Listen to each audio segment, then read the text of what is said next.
The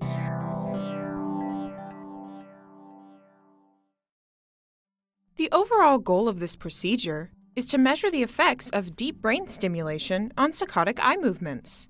The combination of deep brain stimulation with saccade measurement provides a tool to study normal and pathological brain function. This method can help answer key questions about the pathophysiology of diseases relating to the basal ganglia. The main advantage of this technique is that it is quantitative and precise, allowing for the accurate detection of subtle abnormalities.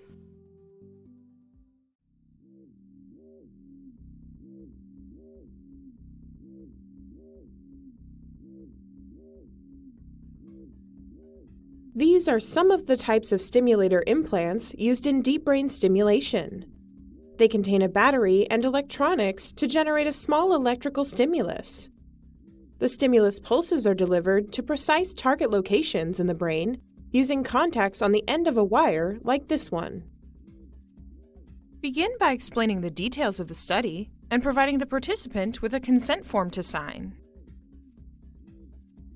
Set up the saccadometer so that for each trial, the central fixation target is displayed for a random period of 1.0 to 2.0 seconds, after which it is extinguished and one of the peripheral red targets appears, randomly to the right or left.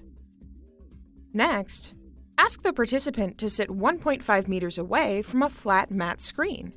Place the saccadometer on the participant's head so that it rests on the bridge of the nose and secure with an adjustable elastic strap. Ensure that the ambient lighting is dim so that the stimuli are clearly seen.